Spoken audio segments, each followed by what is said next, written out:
Saya itu masih ingat cerita guru saya ketika masih sekolah, masih kecil. Ada anak baru latihan bahasa Arab mufrodat. Jadi dia taunya kalau yadun itu tangan. Kalau anta itu kamu. Ya kalau jalan ya saro. Kalau kepala ya roksun. Kalau saya ya ana. Ketika dia baru ahli mufrodat, di Arab kepalanya diusap-usap sama orang Arab. Kata si santri tadi, ya Syekh, yadun anta, saro saro. Ala roksi ana katanya. Ya artinya sama. Jadi ya yaitu yadun anta berarti tangan Anda, saro saro. Terusannya itu ala roksi ana pada kepala saya. Jadi dia belum bisa mengatakan misalnya yaduka ala roksi, tapi ya yadun anta, saro saro, ala roksi ana. Nah semoga semua dialek tadi nggak termasuk kategori yang itu.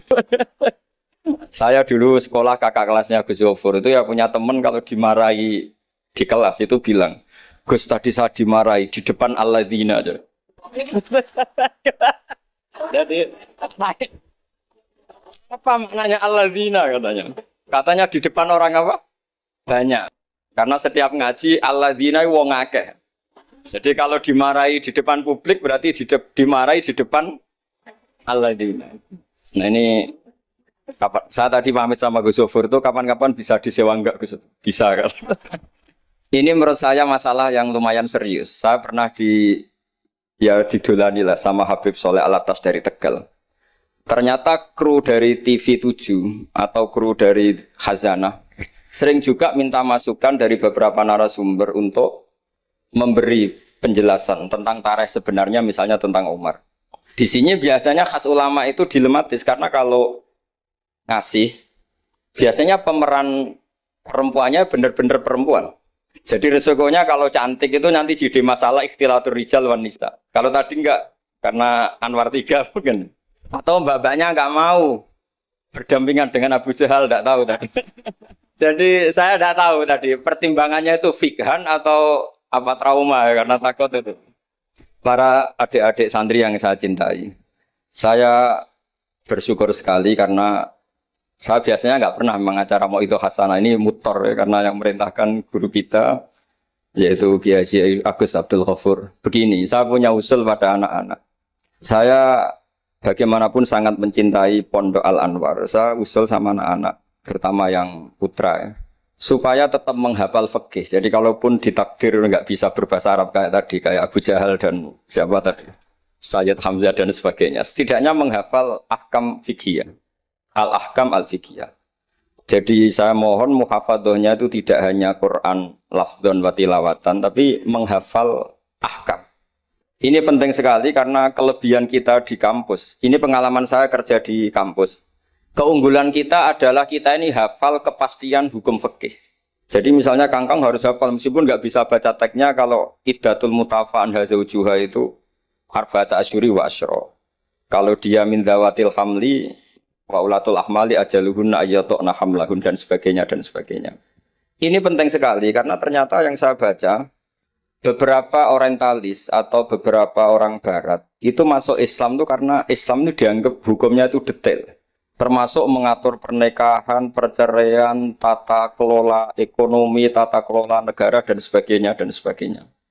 Saya pernah ditanya menyangkut ekstremis. Kalau dalam bab dosa besar misalnya. Akbarul kabair ba'dal isyrak billah adalah qatlul mu'min. Jadi dosa terbesar setelah isyrak billah adalah qatlul mu'min. Membunuh orang mukmin. Lalu pertanyaannya adalah kita hidup di negara Indonesia yang penjahatnya ya mukmin atau muslim. Yang kadang premannya juga mukmin juga muslim. Lalu kalau kita membela diri, duel gitu dengan penjahat, lalu kita akhirnya membunuh si penjahat tadi. Apakah masuk ayat wa may yaqtul mu'minam muta'ammidan karena dia orang mukmin? Jawabannya adalah kitab fikih itu menyediakan bab namanya kitabus sial. Bahwa mangqutila duna mali fahuwa syahid. Mangqutila duna ahli fahuwa syahid. Orang yang duel dengan penjahat kemudian dia mati adalah dia mati syahid. Dan dia kalau terpaksa membunuh tentu ada aturan-aturannya ya dengan tertib yang ditentukan di kitab-kitab fikih. Itu penjahatnya damnya itu muhaddar. Sehingga dia tidak kena kisos si sahibul bait tadi yang punya rumah tadi. Sehingga dengan fikih-fikih yang detail saya harapkan santri sarang. Karena dulu Mbah Zubair itu ma'ruf bil faqih. Saya sering kalau ngajar cerita bahwa misalnya Gus Zofur ngaji sama Mbah Mun ngaji sama Mbah Zubair ngaji sama Mbah Fakih Mas Kumambang, Mbah Fakih ngaji sama Mbah Mahfud Termas. Lah Mbah Mahfud ini muridnya Sayyid Abi Bakar Sato, Sohibul Li'ana. Sayyid Abi Bakar Sato punya kakak namanya Sayyid Umar Sato. Itu dulu kiainya mbahnya Mbah Mun itu. Ahmad Su'aibin. Itu dulu berwasiat kalau ngojlok adiknya Sayyid Abi Bakar Sato yang punya kitab I'ana itu. Serana gunane mulang kitab gede-gede, sing penting ku apal kan. Akhirnya kita ini korban konsepnya Sayyid Umar, jadi disuruh muhafadzah. Karena memang harus hafal, jadi mahfudot saat tadi jagoan sama Gus Zofur. Apa ingat ketika dulu muhafadzah? Karena kalau kita muhafadzahnya alfiyah itu gurunya bisa kita akali. Kalau kita pura-pura guru itu biasanya malu nyemak pakai kitab, karena dikira nanti tidak hafal. Akhirnya murid-murid tahu. Mesti kebut ya Gus, enggak mesti bingung. Jadi ada trik. Ya akhirnya betul anak-anak dikebut terus gurunya semuanya terus wes pun Pak. Jadi bisa diakali juga akhirnya ya lolos. Terus cerita kedua ini kisah nyata. Saya dulu itu dengan Gus Zofur musyawarah, Fathul Mu'in, macam-macam. Pernah digojlok sama Bapak. Aku masuk krungu kon alim fikih ambek Gus Zofur makili Anwar, tapi aku ora percaya kon iso jawab pertanyaan. Napa, Pak? Itu ada seorang imam lupa baca Fatihah, langsung baca Subbihisma rabbikal a'la. Kemudian makmum bilang subhanallah. Karena si imam tadi hanya hafal tadi 3 juz tadi. Itu enggak pede. Ganti wadduha. Wadduha makmumnya masih bilang subhanallah. Akhirnya ganti surat yang dia pasti benar, yaitu ganti kulhu. Karena dia dikira kalau surat panjang itu salah. Akhirnya diganti kulhu masih subhanallah. Lalu makmum tahu ini nggak ada solusinya kecuali dijelaskan secara jelas. Orang mau coba Fatihah. Lah itu fikih kita. Makanya saya berharap nanti Gus Zofur juga ngarang fikih yang seperti ini. Apakah yang seperti itu membatalkan sholatnya makmum? Karena darurat. Hanya subhanallah nggak memahamkan. Dia mau nggak mau harus ngomong. Kalau masalahnya itu udah baca Fatihah. Nah ini nanti supaya jadi fasul masalahnya Anwar 3 itu kalam ini termasuk membatalkan apa? Enggak. Karena kalau cari padanan ayat Quran tentang Fatihah juga tidak yakin imamnya paham. Misalnya pura-pura baca walaqad atainaka sab'am minal mathani yang artinya Fatihah juga saya yakin imamnya juga enggak paham. Jadi ini ada masail-masail fiqhiyah yang setelah ditanyakan memang fikih dulu itu tidak memuat. Kita harus kreatif, tapi bukan berarti merasa istihad untuk jawab beberapa pertanyaan. Terus cerita keempat, ini tentang guyonan-guyonan ilmiah. Dulu itu kata Mbah Mun itu sering cerita, dan ini etika modern ya. Kebetulan norma modern dalam dunia akademik seperti ini, yaitu skeptisme. Jadi orang itu harus agak ragu kalau dengan pendapatnya. Ada seorang alim itu yakin kalau orang naik bulan itu tidak mungkin, karena dia percaya dengan teks Al-Qamar itu fisama irrobiah. Tapi kata muridnya, itu Kiai Kudus, semuanya dua-duanya Kiai Kudus, itu Kiai terkenal semua. Kalau menurut muridnya pokoknya mungkin ya. Orang mungkin terus dia cerita qala Rasulullah gini, panjang lebar. Itu bantah-bantahan itu sampai 3 jam, sampai dekati fajar. Setelah dekati fajar kata gurunya, pokoknya cara aku gak mungkin. Terus muridnya bilang, alhamdulillah, ya pun betul nopo-nopo. Gurunya janggal. Kenapa kamu sekarang taslim, padahal mulai tadi kamu terus bantah saya? Karena guru saya sudah bilang menurut saya. Itu haknya guru, kalau bilang menurut saya. Tadi Anda bilang, Pak Guru bilang qala Rasulullah. Itu Rasulullah itu milik kita semua. Jangan-jangan tafsir guru salah. Makanya saya bantah terus. Jadi itu unik. Tapi kalau sudah menurut saya, ya sudah itu menurut guru. Kalau tapi bilang kalau qala Rasulullah gini-gini, bisa saja guru salah dalam menafsirkan qala Rasul. Ini penting sekali dalam ulumul Quran. Saya yakin Gus Zofur lebih tahu. Misalnya begini. Saya sering kali digugat oleh para saintis. Pak Bahak, dalam proses embriologi itu tidak ada min alakir segumpal darah. Yang ada dalam embriologi itu, alak itu ya semacam zigot yang nempel di dinding rahim. Kemudian itu yang nanti jadi janin. Kalau segumpal darah ya orang keguguran katanya. Nah, terus saya tanya, apa ada di Quran itu segumpal darah? Kata dia ada min alakin. Saya bilang, saya ini hafal Quran, tidak ada kata segumpal darah. Kalau min alakin ada kata saya gitu. Terus, tapi kata kiai-kiai itu begitu apa? Ya tapi tetap Qurannya itu min alakin, bukan segumpal darah. Yang ada segumpal darah itu terjemahannya, bukan Qurannya kata saya gitu. Ini penting saya utarakan, nanti kalau terbukti secara sains, bahwa nggak ada proses embriologi itu segumpal darah, itu yang salah bukan Qurannya. Tapi kita yang mengartikan bahwa alagen itu segumpal darah. Sehingga kalau kamu mengartikan alagen segumpal darah, kamu harus bilang, ini menurut saya, bukan menurut Allah dan Rasul. Nanti kalau kamu bilang segumpal darah menurut Allah dan Rasul, berarti kalau penelitiannya salah, yang salah Allah dan Rasul. Nah, meskipun tentu sesuai ilmu balaghah bisa saja min alakin benar-benar maknanya segumpal darah karena untuk litahjin atau untuk litakbeh supaya manusia tidak sombong diceritakan dia diciptakan sejenis segumpal apa? Darah, bukan harus materinya dari segumpal darah tapi sejenis itu. Ya untuk supaya manusia tidak sombong. Bisa saja kalau cara balaghah demikian. Ini kembali ke Umar tadi saya ketika melihat drama Umar tuh Sayyidina Umar itu berkali-kali punya pendapat.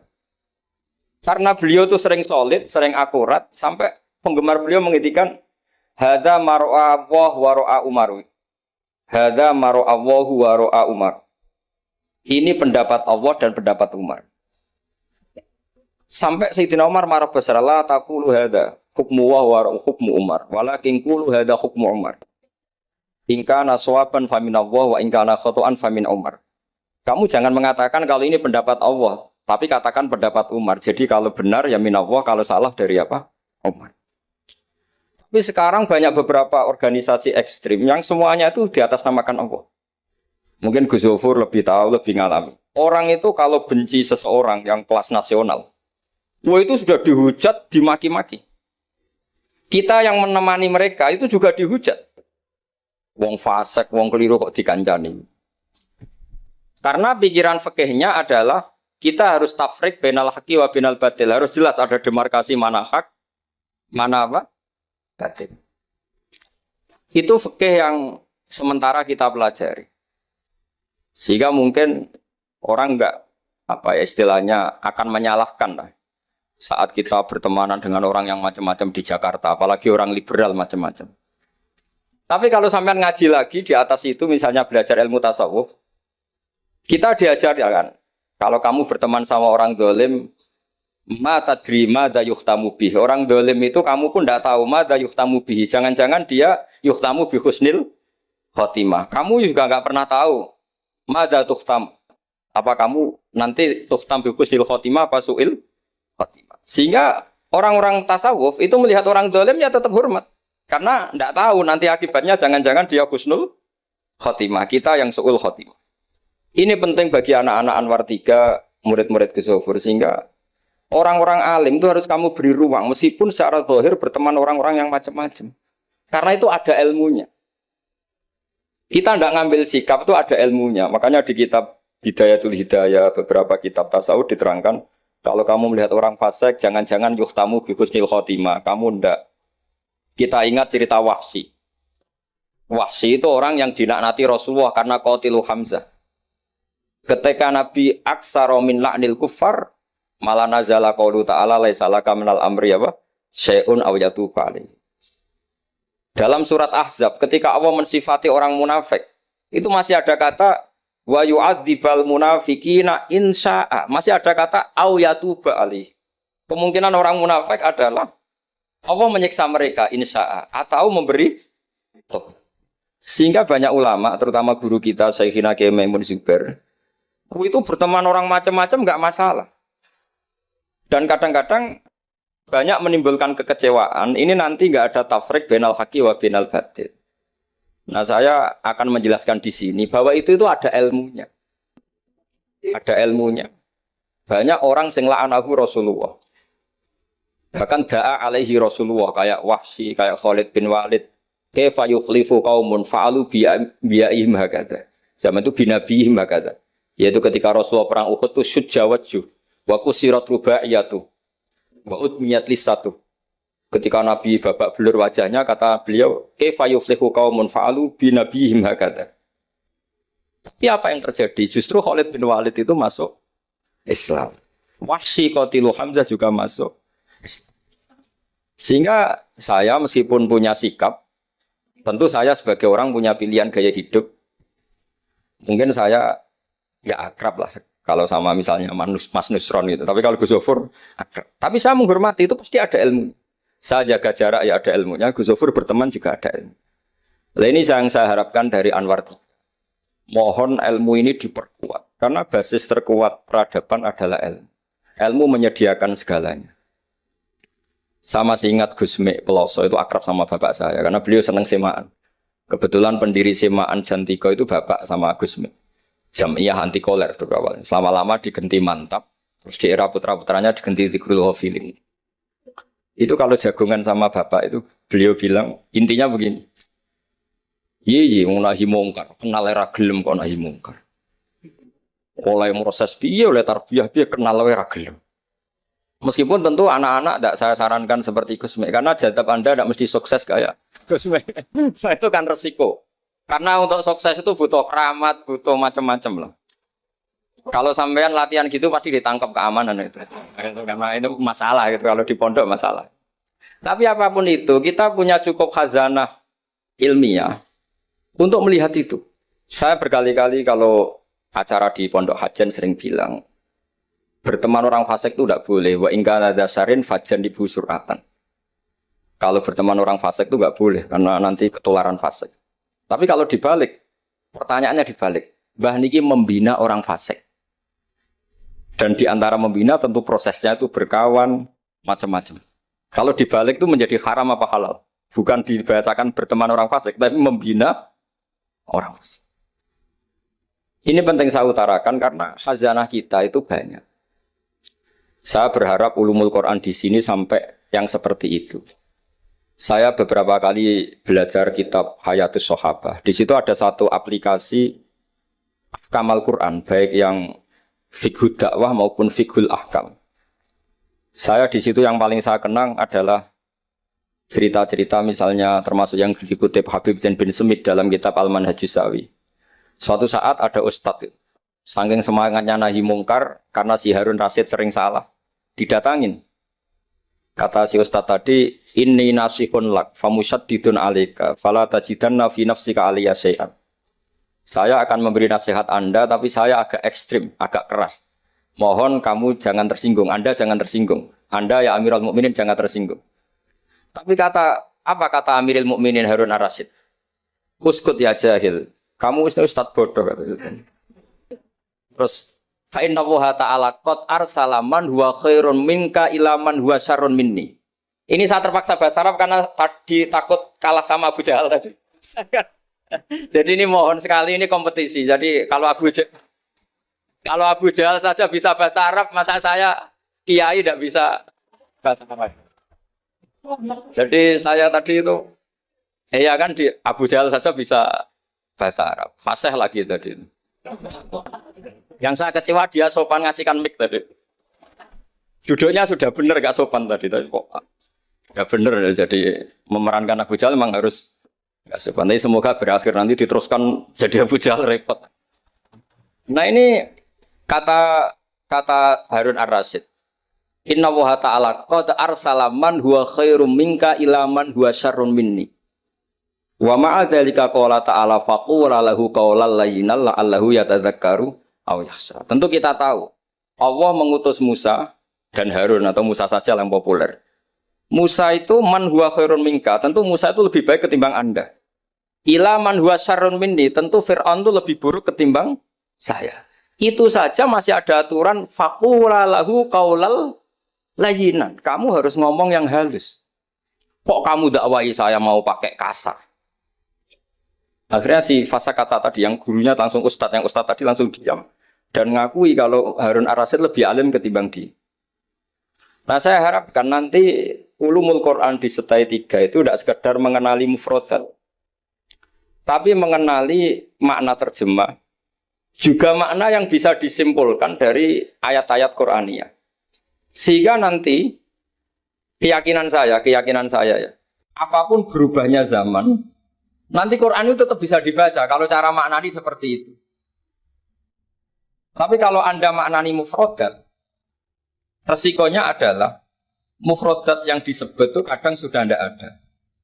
Yaitu tadi misalnya wal khayla wal biwala wal hamira litarukabuha wazina. Tentu sekarang kita naik Innova, kita naik mobil, bukan naik khayl, bukan naik biwal. Tapi kalau dimaknani secara tadi, pokoknya ada markup, ada tunggangan yang kita naiki, ada tunggangan. Dan kalau kita dapat nikmat tunggangan itu, kemudian kita syukur, litaslahu ala duhuri, ya yang penting sumatat guru nikmat rabbikum. Ini penting saya aturkan karena saya berkali-kali berdebat juga. Kalau di kota itu kan ada dialog. Bahkan ini mungkin Gus Zofur lebih tahu ya. Saya pernah di UII itu pernah disurati sama Majelis Mujahidin Indonesia. Di situ diterangkan kalau sekian terjemahan Kemenak itu salah sekian, miliknya UI salah sekian. Di antara yang diundang itu saya dianggap makili UII. Tapi apa yang terjadi? Mereka itu karena maknani itu pakai mufrodat, tidak mau pakai ilmu balaghah, tidak mau pakai analisis-analisis yang harusnya terjadi dalam ulumul Quran. Saya punya contoh demikian. Saya sering belajar kitab namanya Kitab Ar-Risalah, karangannya Imam Syafi'i ketika sering surat-suratan sama Abdurrahman bin Mahdi. Kata Imam Syafi'i, Quran itu lisanul Arabi, dan lisanul Arabi itu awsa'ul lisanan, lisan yang paling luas. Sehingga ketika beliau ditanya, kenapa Anda mewajibkan tolabul ma', mencari air, ketika orang harus tayamum di perjalanan? Terus Imam Syafi'i menjawab, falam tajidu ma'an, kemudian kalian tidak menemukan air. Itu baru fatayammamu sha'idan thayyiban. Beliau dengan enteng mengatakan, la yuqalu liman lam yatlub lam yajid. Orang yang belum pernah mencari tentu tidak bisa dikatakan tidak menemukan, tapi tidak tahu namanya. Jadi kalau dikatakan tidak menemukan pasti pada sabkit tolab setelah mencari. Kalau belum mencari kok mestinya tidak tahu, bukan bisa dibahasakan tidak menemukan. Nah, saya berharap anak-anak ini karena ditunggui Mbah Mun yang ma'ruf dengan tafsirnya Gus Zofur. Karena Mbah Mun itu murid Said Alawi. Said Alawi punya karangan Takirat Faidul Khobir yang di karang Said Alawi dengan Habib Abdurrahman Al-Musawa kalau nggak salah. Yang nyarain agamanya Sezam Zami. Dulu saya belajar itu juga sama Gus Zofur karena dulu yang ngajar Mbah Mun sendiri. Saya juga sering menerima keluhannya Gus Zofur di Jakarta, di mana-mana orang analisis Quran itu tidak pakai ilmu balaghah. Ini repot sekali. Karena kalau kita tidak pakai balaghah, maka al-adat yufidul hasra. Kalau dalam kaidah usul fikih, al-adat la yufidul hasra. Ketika Allah pakai kata hitungan, itu belum pasti hasr. Jadi taruh saja misalnya begini, ini yang kisah nyata dalam hadis sahih. Ketika Rasulullah itu memintakan maaf sama orang munafik, terus kata Allah mengingatkan, intastaghfir lahum sab'ina marratan fala yaghfirullahu lahum.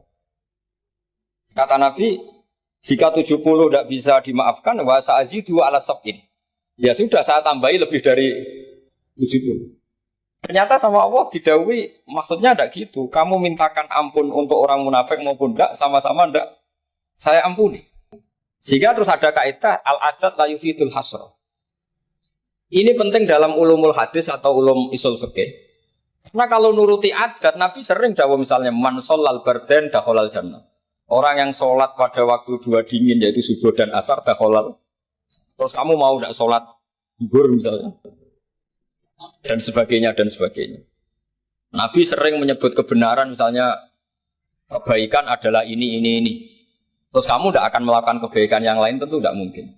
Ini masalah-masalah yang menurut saya serius semenjak ada banyak ormas-ormas yang sidik-sidik katanya kembali ke Quran dan apa?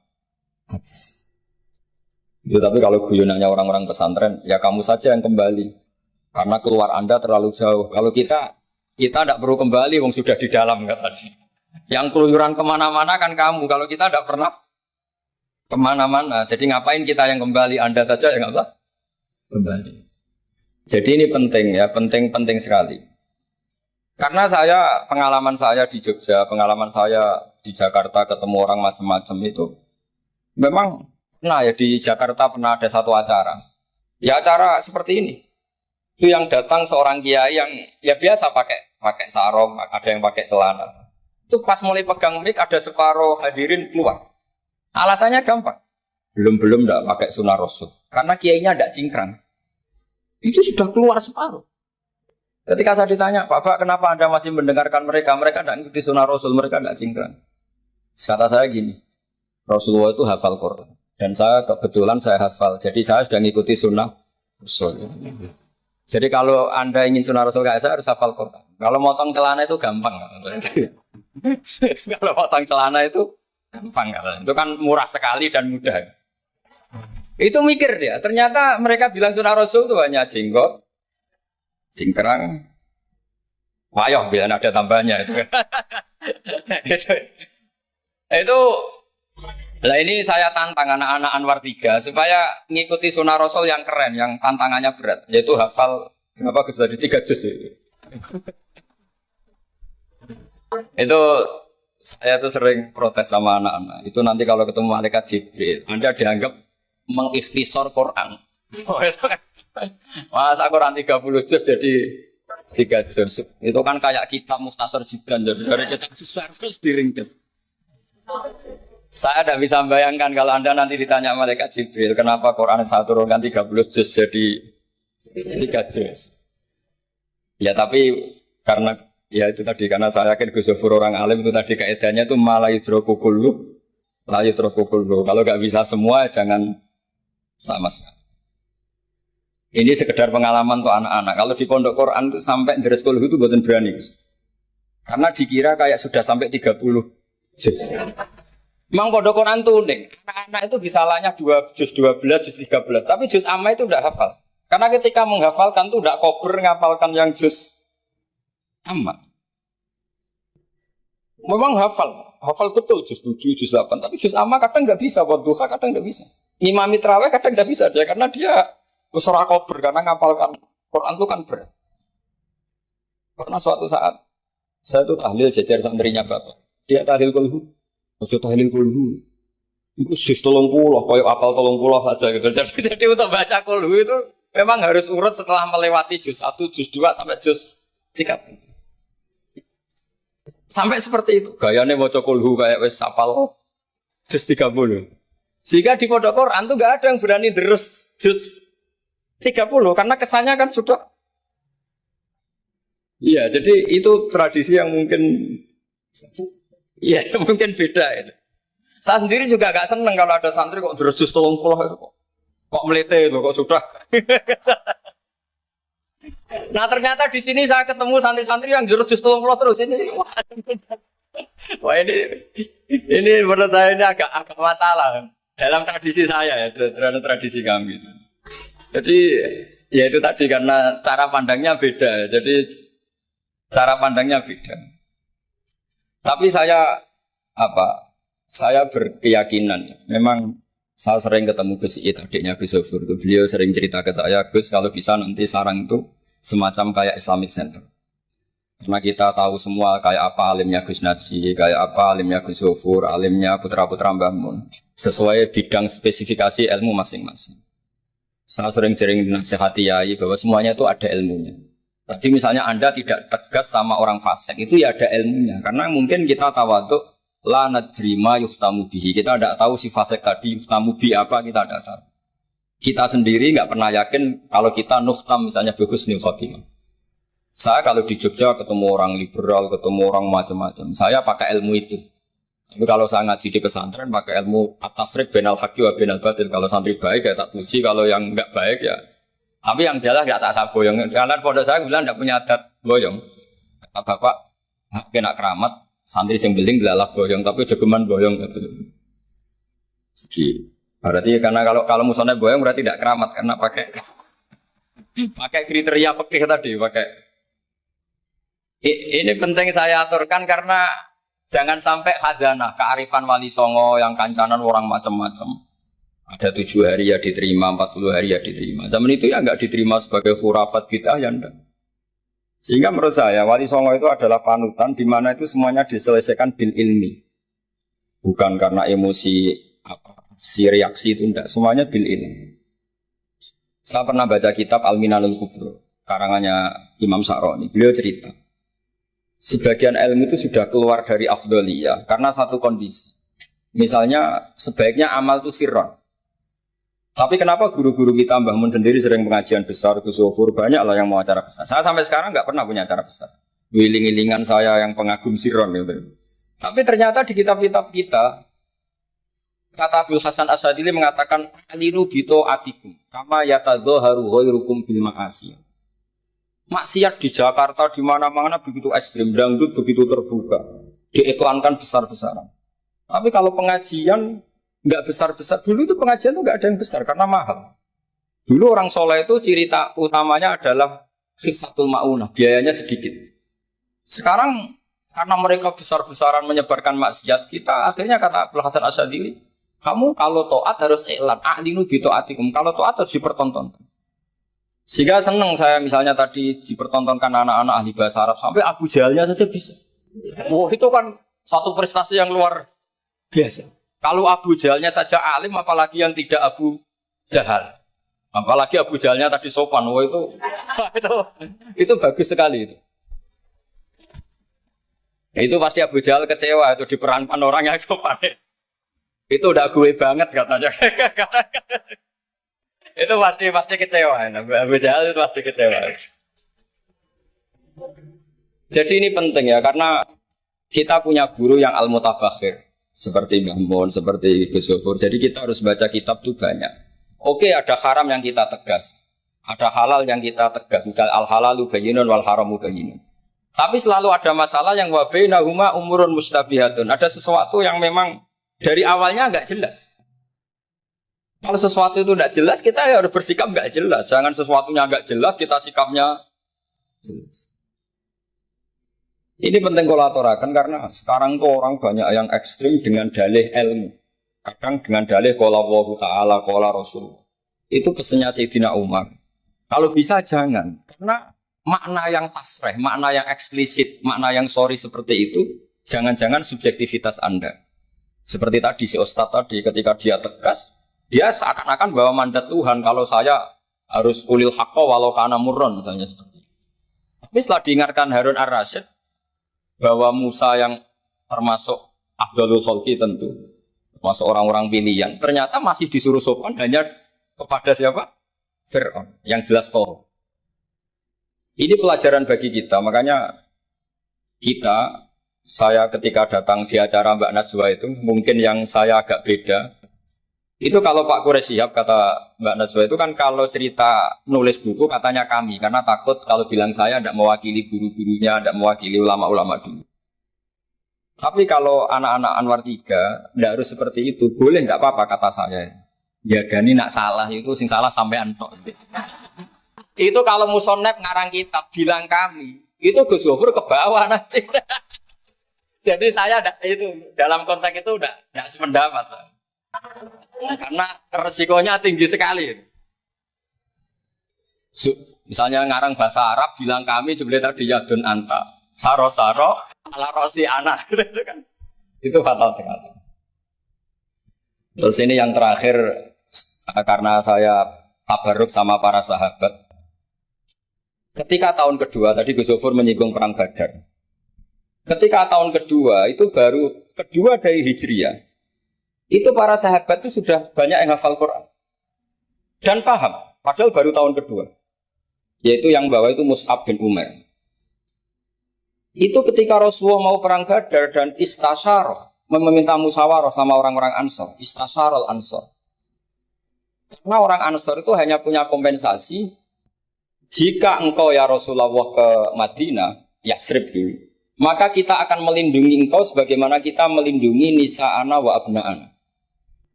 Tapi masalahnya perang Badar itu Rasulullah harus keluar dari Madinah.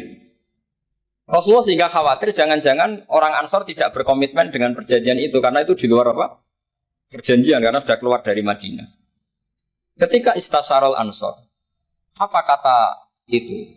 Miqdad bin Aswad, ada yang nulis Miqdad bin Amr. Karena bapaknya namanya Amr, cuma dia masyhur disebut Miqdad bin Aswad. Ada rawi yang mengatakan itu Sa'd bin Mu'adz, tapi yang jelas itu Miqdad bin Aswad. Ini ingat ya, tahun kedua dari Hijriyah. Apa kata Miqdad? La naqulu laka kama qalat Banu Israil Fadhab anta wa rabbuka faqatila inna hahuna qa'idun. Walakin idhab anta wa rabbuka faqatila inna ma'akuma muqatilun.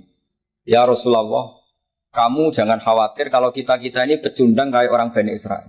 Orang Bani Israel itu kurang ajar sekali. Mereka yakin kalau Musa itu orang hebat. Dan tentu Allah adalah zat yang super. Ala kulli syai'in. Kalau Allah itu superior, kemudian kamu kenapa susah-susah ngajak kita? Buat jenengan sama Allah datang ngelawan Jababiro, tak tunggu beritanya. Itu kadang-kadang santri sekarang ya kayak Bani Israel. Itu kalau ngerti kiainya keramat, misalnya Gus Zofur lari seminar keramat, terus kiai itu juga serau usah diaturi. Jadi kadang keyakinan itu ya salah. Seperti tadi, Nabi Muhammad itu para pangeran, nak perang rasa dibantu, kan bisa melibatkan Jibril, Israel kan selesai. Itu bisa fatal kalau seperti itu. Banyak loh. Kiai-kiai keramat ngeluh itu karena santrinya terlalu kultus keramat, terus santrinya orang mikir kiai ini. Ini buatan nyindir fakta gitu, terus biasa mawon. Dan terus menurut saya itu tradisi yang salah. Kalau di Sidogiri itu santri yang paling miskin, misalnya akhir sana, tapi nggak perlu ditiru. Gus Zofur itu orangnya ikhlas, nggak perlu ditiru. Itu misalnya santri satu sih urun 10.000-an, 20.000-an diaturkan gurunya.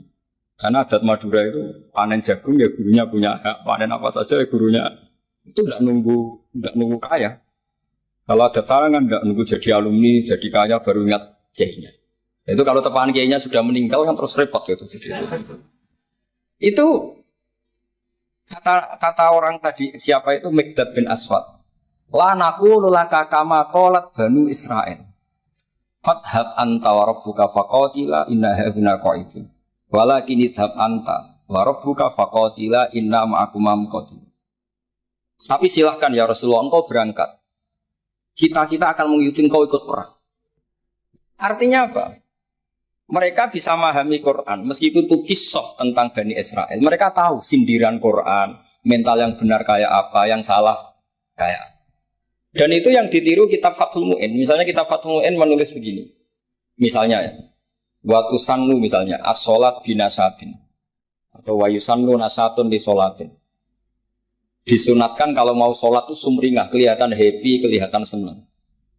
Wa yusannu nasatun di sholatin. Terus di penjelasannya sederhana. Fa inna Allaha ta'ala dzamma li tarikihi wa qala wa idza qamu ila sholati qamu bis. Kalau mau sholat itu harus kelihatan sumringah, happy, kelihatan senang, isyik, bronto mau sholat, mau ketemu Allah munajat. Karena Allah itu mengkritik orang yang meninggalkan nasyat. Yaitu kalau mau sholat aras-arasan. Terus beliau menyitir wa idza qamu ila sholati qamu kusal. Sehingga ketika kita baca tentang orang munafik, bukan berarti untuk orang munafik di sana, kita di sini. Seakan-akan kita terbebas dari sifat orang apa?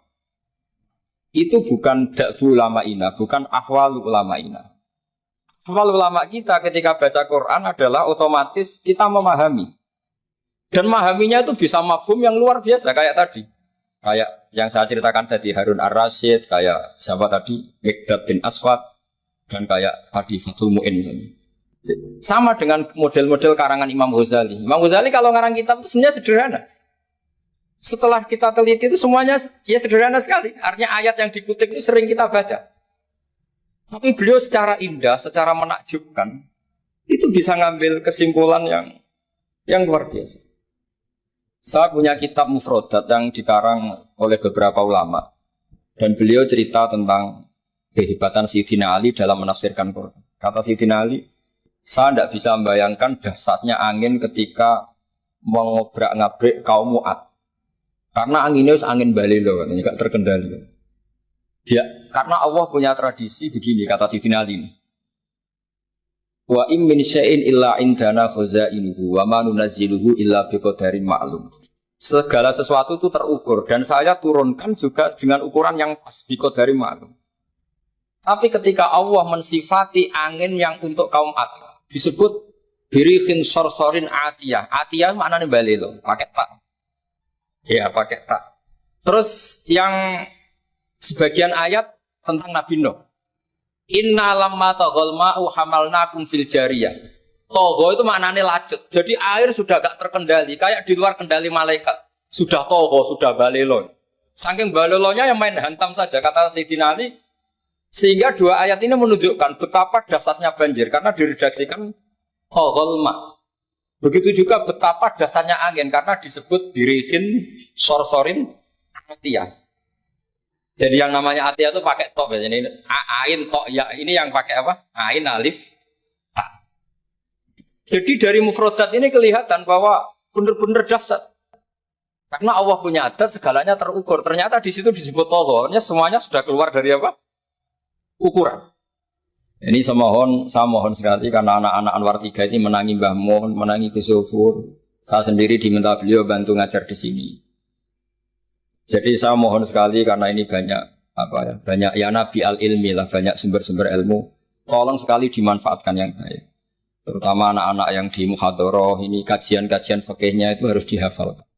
Karena hafal ini sanad kita. Dulu Mbah Mat itu ngaji sama Said Umar, kakaknya Said Abi Bakar Sato. Memang semua kitab itu harus mahfudz, harus dihafal. Saya sendiri dengan Gus Zufur itu yang mendapat barokah muhafadzah zaman sekolah. Dulu kalau nggak muhafadzah itu nggak naik. Tapi ya dulu bisa diakali ternyata itu.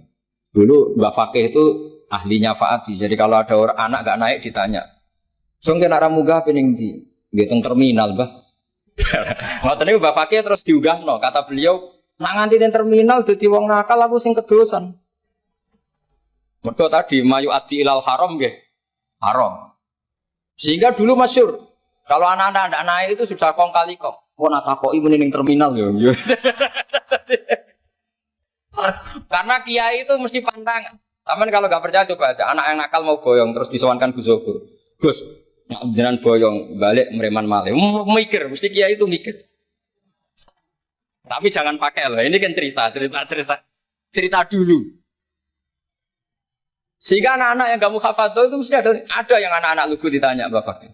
Kalau nggak naik ning dicong gegaleni, masya Allah, alhamdulillah. Ya orang munggah tenan.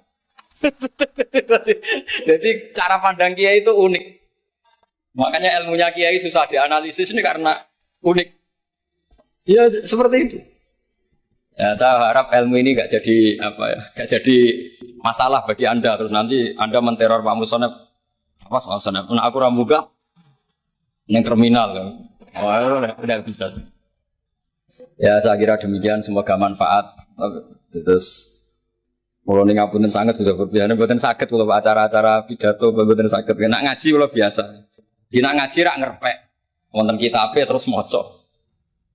Tapi kalau seperti ini tuh temanya jadi bias. Tapi ya semoga tadi barokahnya Sayyidina Umar tadi kok. Saya jadi malu itu karena tadi Abu Jahal kok fase gitu, saya itu masih. Ya monggo doa bareng-bareng ya mugi-mugi pondok ini pondok sing mubarokan sing nafi'an ummati Rasulillah nasihan lillahi wa li rasulihi wa li kitabi wa li aimmatil muslimina wa amati. Al-Fatihah.